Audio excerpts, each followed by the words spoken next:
Assalamualaikum warahmatullahi wabarakatuh. Bigharatillah wa rahmatil Fatihah. A'udzu billahi minasyaitonir rajim. Bismillahirrahmanirrahim. Alhamdulillahirabbil alamin. Arrahmanir rahim. Maliki yaumiddin.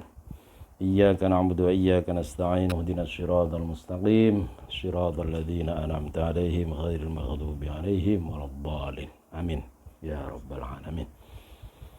Alhamdulillah, salatu wassalamu ala rasulillah, la hawla wa la quwata illa billah, amma ba'du. Pemirsa, alhamdulillah kita bertemu kembali di malam ke-7 Ramadan 1441 Hijriah. Dan saya berdoa mudah-mudahan pemirsa semua dalam keadaan sehat walafiat, dan kita pun senantiasa diberikan keselamatan oleh Allah Subhanahu wa taala. Amin ya rabbal alamin. Sehingga tuntas kita dalam melakukan rangkaian ibadah di bulan Ramadan ini. Pemirsa, akan kita lanjutkan kajian kitab Bayanul Mushaffa fi wasiyatil Mustafa Muhammadin sallallahu alaihi wasallam. Dan malam ini kita buka halaman 28. Halaman 28 dan langsung saya baca untuk menyingkat waktu ya. Bismillahirrahmanirrahim. Qala al-muallif ya Aliyu idza kabbarta lis-salati fafarij as-sabi'aka warfa' yadaika hadwa mankibaika. Nah, ini kemarin sebagai pengingat bahwa Rasulullah memberikan tuntunan yang langsung diberikan kepada Sayyidina Ali, dan tentu saja kita bisa mengaplikasikan ini. Apabila kamu takbiratul ihram, maka jari-jari tanganmu direnggangkan Allahu Akbar, dan posisi kedua tangan kita diangkat adalah sejajar dengan pundak kita. Allahu Akbar. Jadi tidak terlalu tinggi atau terlalu rendah. Allahu Akbar. Yang dekat itu posisi tangan kanan menindih tangan kiri di dada ya, tidak terlalu ke bawah dan tidak terlalu ke atas posisi tangan kita. Kemudian dilanjutkan dengan tuntunan Rasulullah Muhammad sallallahu alaihi wasallam, ya Aliyu ahabbul ibadi ilallahi ta'ala abdun sajidun yaqulu fi sujudihi Rabbi inni zalamtu nafsi faghfirli dhanbi fa innahu la yaghfiru dzunuba illa anta. Wahai Ali, hamba yang paling dicintai oleh Allah adalah seorang hamba yang ketika sujud mengucapkan Rabbi inni zalamtu nafsi faghfirli dhanbi fa innahu la yaghfiru dzunuba illa anta. Nah, tentu saja ini adalah bacaan lain atau sebagai tambahan bacaan ketika sujud yang biasa kita amalkan. Subhana rabbiyal a'la wa bihamdi. Nanti pemirsa kita baca bersama-sama, dan saya percaya pemirsa semua juga sudah hafal ini ya. Bismillahirrahmanirrahim. Rabbi inni zalamtu nafsi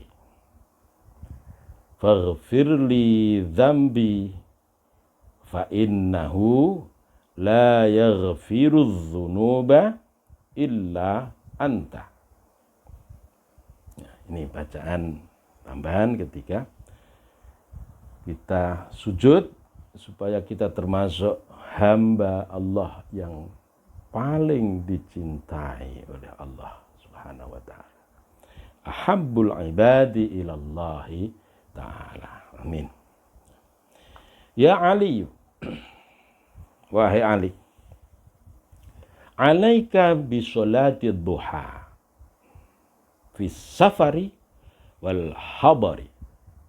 Ali, jagalah sholat duha, baik kamu dalam perjalanan maupun tinggal di rumah.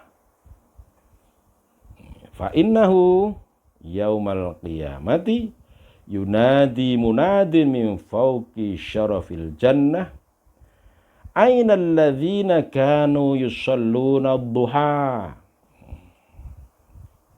Pentingnya duha ini sampai Rasul berpesan, baik kamu sedang dalam perjalanan musafir, baik kamu ada di rumah, artinya tidak pergi, stay at home seperti saat ini, bahkan bekerja pun dari rumah, work from home, kan? Jagalah duha. Karena pada hari kiamat akan ada undangan. Undangan itu berasal dari posisi yang tinggi di surga, posisi yang mulia, min fawqi syarafil jannah.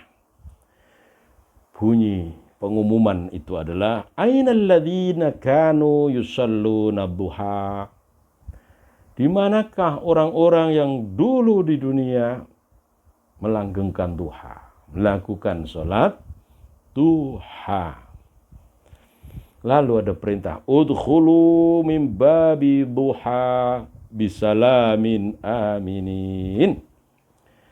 Masuklah kalian wahai orang-orang yang senang salat duha, masuklah ke surga dari pintu namanya babud duha. Ada pintu khusus namanya pintu duha. Bagaimana pintu royan yang disiapkan oleh Allah untuk orang-orang yang berpuasa. Tentu kita punya password sedekah, babus sedekah, babus salat, babus siam, babus duha, dan pintu-pintu surga yang lain. Lebih aman apabila kita sudah mempunyai beberapa kunci. Jadi kita punya kunci serep. Ketika di pintu sedekah banyak antrinya, gitu kan, kita menuju pintu royan. Ketika berdesakan, kita masih punya tiket untuk masuk melalui babu duha dan lain sebagainya. Inilah targhib menyemangat kita semua untuk menyiapkan amal-amal untuk akhirat. Ad-dunya mazru'atul akhirah. Dunia adalah tempat bercocok tanam kita. Yang kita tanam adalah amal saleh yang nanti akan kita panen di akhirat. Jadi yaumul hasad, hari panen raya adalah hakikatnya ketika kita di akhirat kelak. Seorang akan memanen apa yang dia tanam. Sopo nandur ngunduh, seperti itu. Dan nandur kok ngunduh itu ada kalanya dia nyolong, atau ada kalanya dia dikasihani oleh orang lain, atau bahkan dia sebagai buruh, ya. Orang nandur kok ngunduh, cuma buruh, bukan pemilik. Nah, tentu berbeda posisinya. Oke. Masuklah wahai ahli duha, dengan masuklah ke surga min babid duha bisalamin aminin, dengan ungkapan salamun aminun, keselamatan dan keamanan bagi kalian wahai ahli duha. Wa ma ba'athallahu min nabiyyin illa wa amarahu bisolatid duha. Nabi lanjutkan bahwa Allah senantiasa memerintahkan duha bagi setiap utusan, bagi setiap nabi yang diutus oleh Allah Subhanahu wa ta'ala. Ini posisi duha juga merupakan sunnah perilaku yang dilakukan oleh para Nabiullah Sallallahu Alaihi Wasallam. Di samping ada nilai-nilai yang luar biasa dari duha ini, di antaranya adalah hadis riwayat Muslim yang menyatakan yusbihu ala kulli sulama min ahadikum sedekah. Setiap pagi, tiap-tiap persendian yang kalian miliki itu mempunyai hak sedekah. Artinya apa? Kewajiban kita mensedekahi sendi-sendi persendian yang kita miliki ini tiap pagi.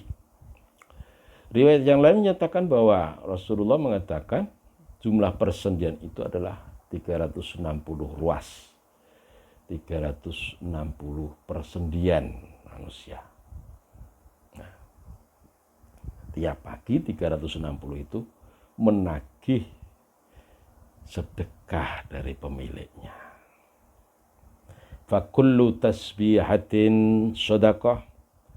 Setiap bacaan tasbih subhanallah lah sedekah. Satu ya. Ketika kita punya 360 sendi, maka minimal kita bertasbih 360 kali dalam tiap hari atau tiap pagi. Wa kullu tahmidatin sedekah. Setiap bacaan tahmid, alhamdulillah, ada juga sedekah. Ketika 360 lunas. Itu matematikanya. Wa kullu tahlilatin. Setiap tahlil, jadi ada tahlil dalam hadis itu ada tahlil.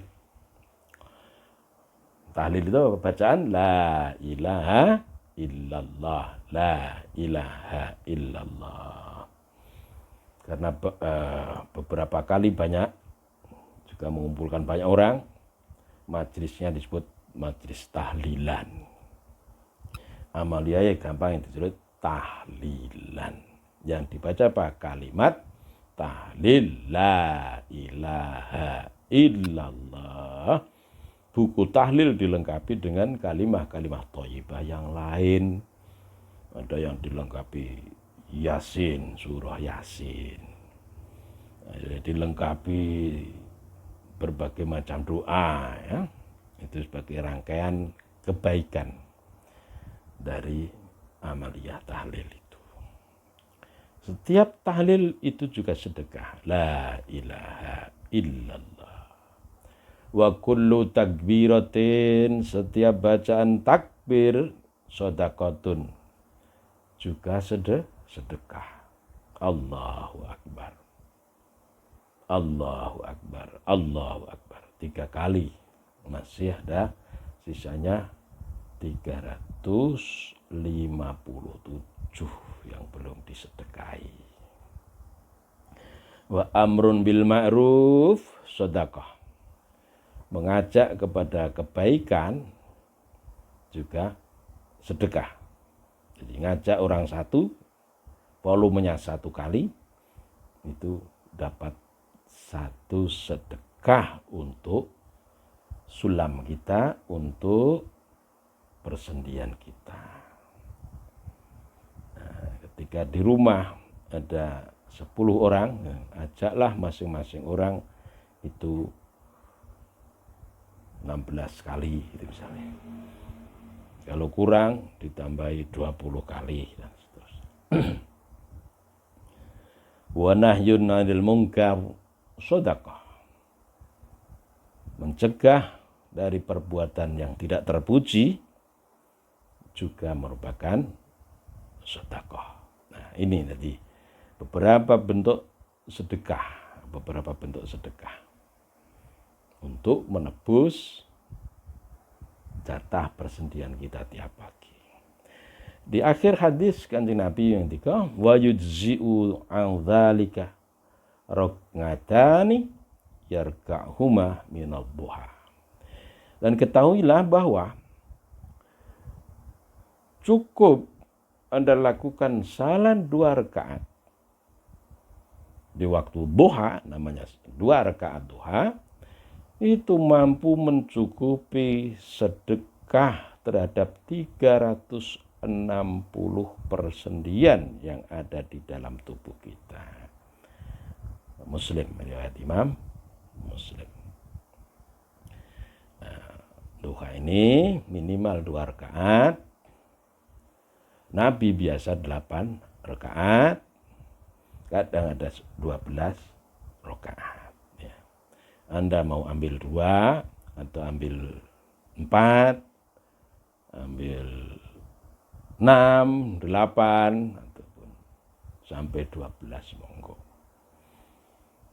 Yang Kanjeng Nabi melaksanakan informasi bahwa Nabi itu sholat 8 rakaat itu hadis riwayat Syekhani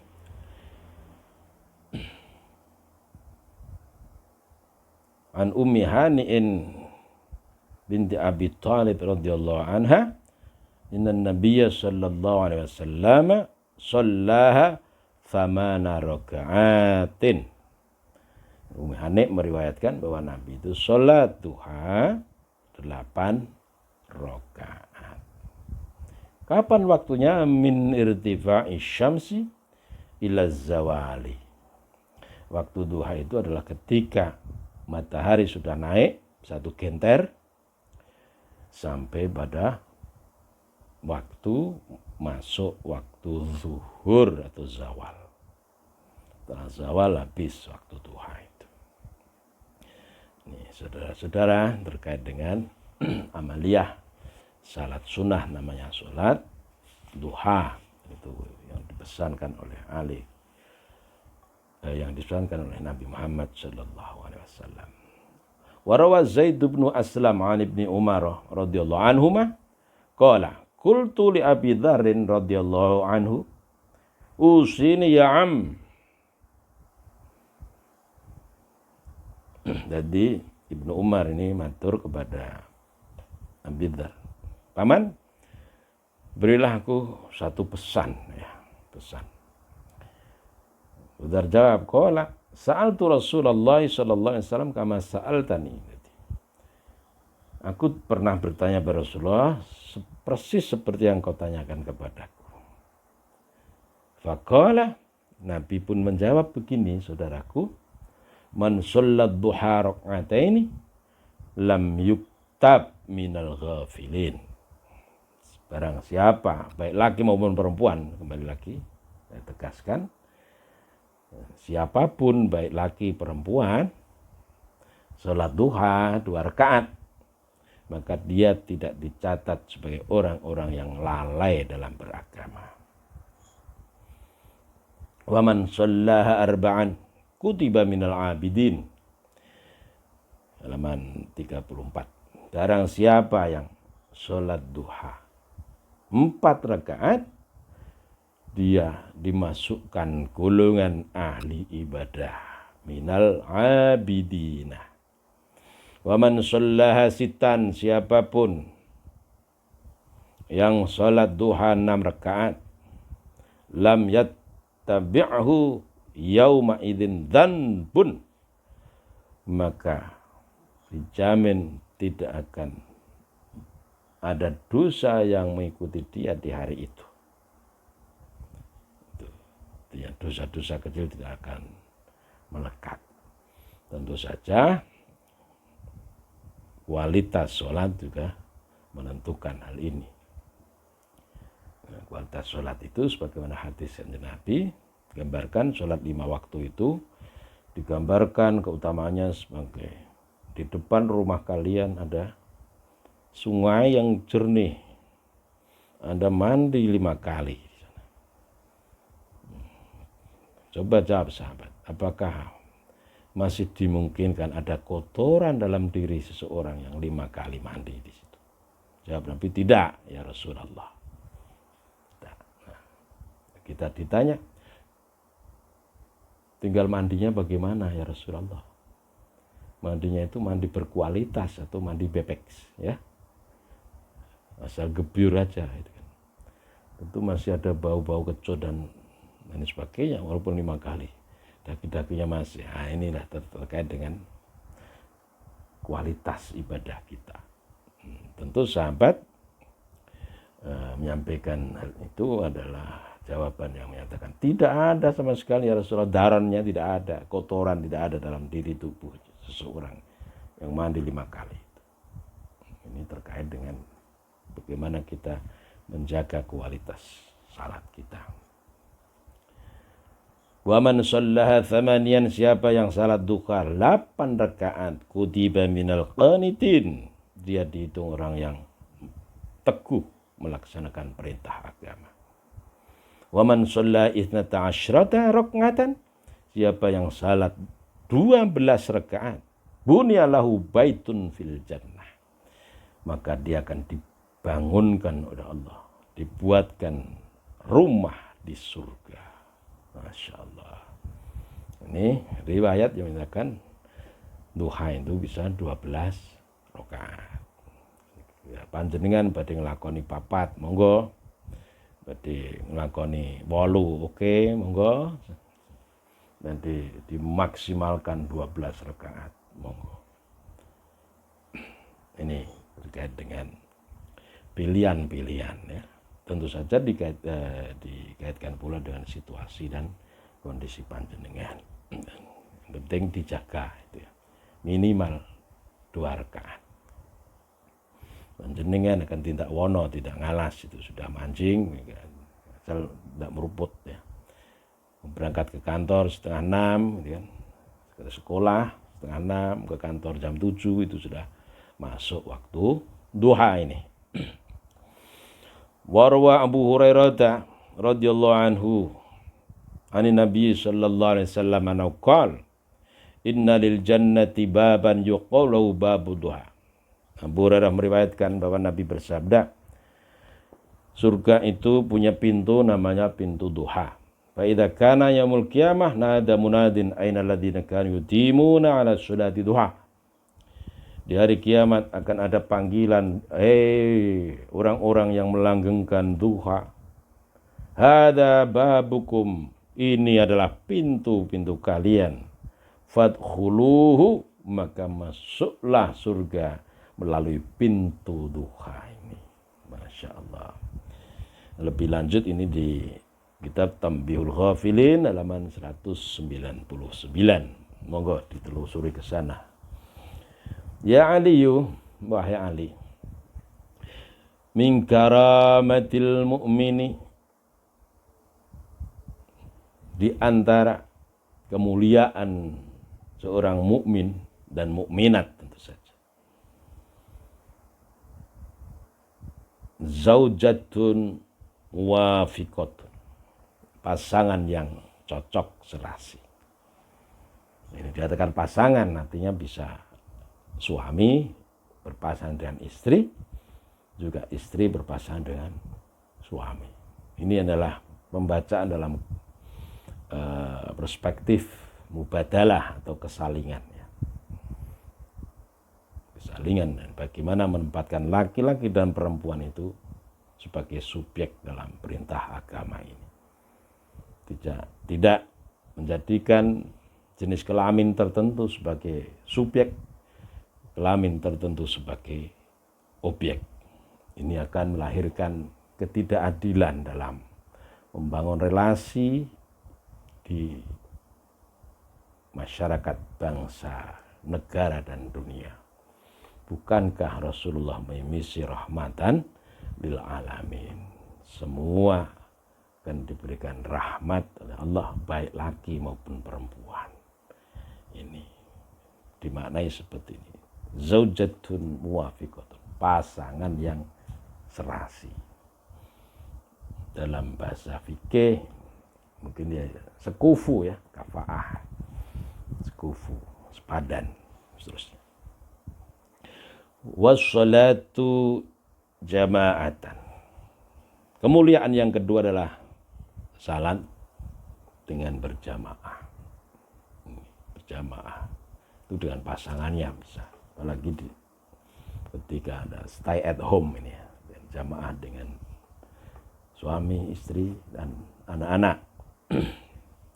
Wajiranun yuhibbunahu. Kemuliaan berikutnya adalah tetangga yang mencintai kita. Tentu saja kesalingan juga bisa kita aplikasikan dalam membangun relasi bermasyarakat.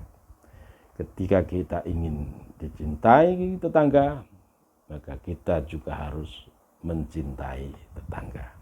Ketika kita ingin dihormati orang lain, maka kita harus menghormati orang lain. Inilah kesalingan atau mubadalah dalam membangun relasi sosial dan kemasyarakatan.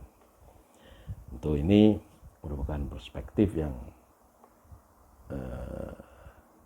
saya kira sangat realistis untuk kita bersama-sama membangun peradaban yang seimbang, serasi, relasi yang harmoni, baik sesama manusia maupun dengan semesta. Demikian, dan terkait dengan mubadalah ini saya mengucapkan terima kasih pada guru saya, Dr. Fakihuddin Abdul Qadir, berikut jejaring Fahmina, Rahima, dan kolegi-kolegi teman-teman